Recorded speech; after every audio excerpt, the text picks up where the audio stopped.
جب حلال و حرام جمع ہو جائیں تو حرام غالب ہوتا ہے، چاہے وہ تھوڑا سا ہی ہو۔ ایمان اس کا نام ہے کہ خدائے واحد کو دل سے پانے اور زبان سے اقرار کرے، حکم شرع پر عمل کرے۔ توبہ کی تکلیف سے گناہ کا ترک کر دینا زیادہ آسان ہے۔ جو چیز پیچھے ہٹی پھر آگے نہیں بڑھ سکتی۔ جو شخص راز چھپاتا ہے اس کا راز اس کے ہاتھ میں ہے۔ اگر صبر شکر دو سواریاں ہوتی تو میں پار نہ کرتا کہ کس پر سوار ہوں۔ جو شخص برائی سے آگاہ نہیں وہ ضرور اس میں گرفتار ہوگا۔ مقدمات کا جلد تصفیہ کرنا چاہیے تاکہ دعویٰ کرنے والا ڈر کے سبب کہیں اپنا دعویٰ سے مجبوراً دستبردار نہ ہو جائے۔ دولت سر اونچا کیے بغیر نہیں رہتی۔ ظالموں کو معاف کرنا مظلوموں پر ظلم ہے۔ کسی کی شہرت کا آوازہ سن کر دھوکہ نہ کھاؤ۔ مجھے ساحل کے سوال سے اس کی عقل کا اندازہ ہو جاتا ہے۔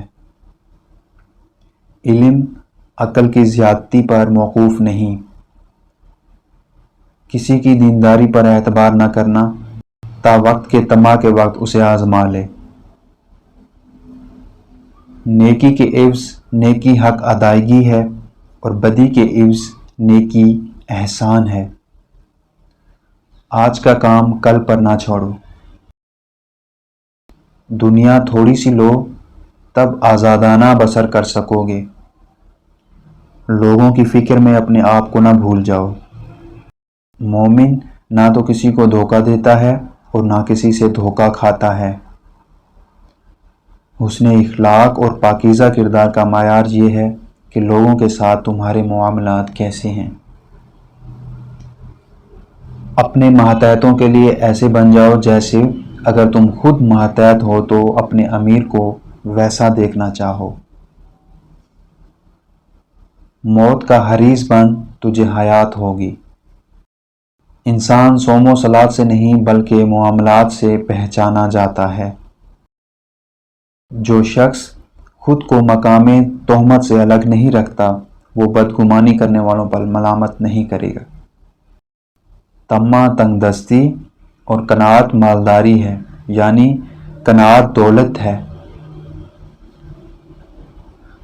بدکاری کی کثرت سے زمین میں فساد پیدا ہوتا ہے، زلزلے آتے ہیں اور حکام کے ظلم و ستم سے قد واقع ہوتا ہے۔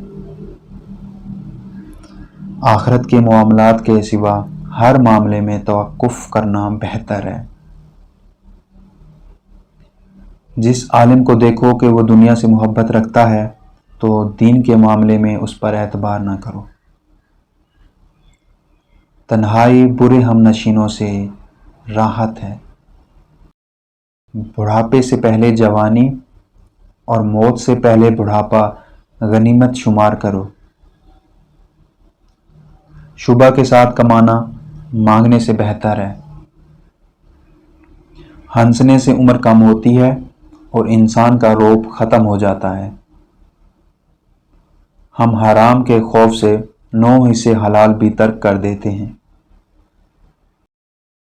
جب کوئی رشتہ آپ کو بار بار آنسو دینے لگ جائے تو سمجھ لینا کہ اس نے اپنی مدت پوری کر لی ہے۔